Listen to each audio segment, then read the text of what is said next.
And we want to head back to Washington, where our Peter Cook has been tracking the headlines from Bernie Madoff. So, Peter, the SEC has released its report on how they handled the Madoff situation, and they rightly admit, or they came right out, Peter, and admitted that they missed some opportunities.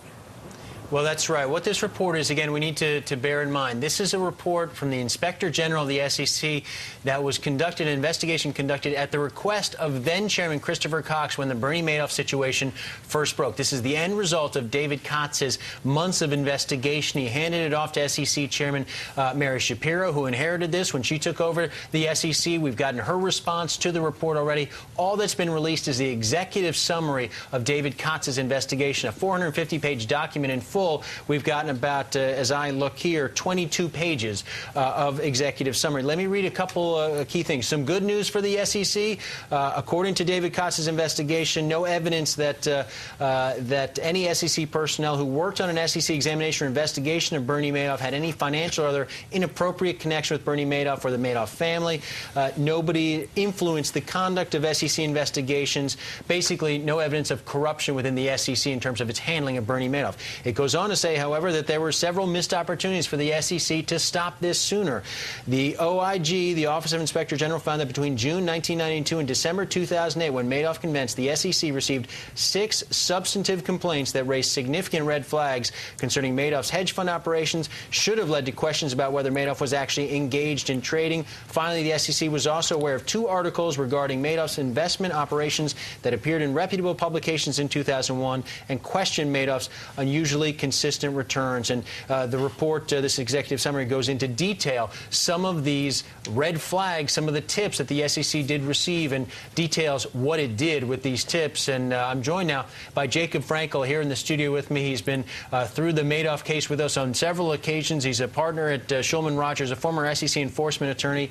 Jacob, you and I were planning to talk about this before the news actually hit the wires here. What do you make, at least at first blush, of what the IG has come up with here? Well, Peter, I think you hit on a couple of very important points. Number one, they found no corruption at the agency.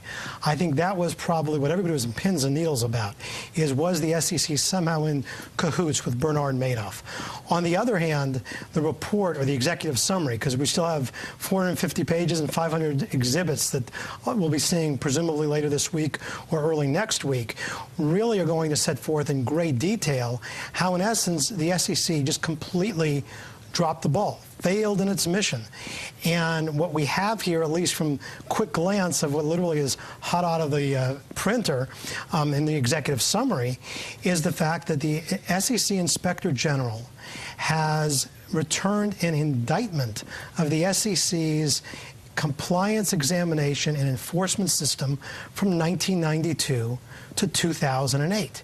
I mean, when you talk about, complaints and opportunities to investigate with clear red flags and just dropping the ball, in essence, the Inspector General really issued a very detailed, it's clear what we're going to see is a very detailed, itemized, thorough report that, based on Mary Shapiro's passive comment. Go ahead. Well, let me just ask quickly about that. We've got the statement from Mary Shapiro essentially saying, listen, we've learned some lessons from this. We've already made changes at the SEC. Is that going to be enough here?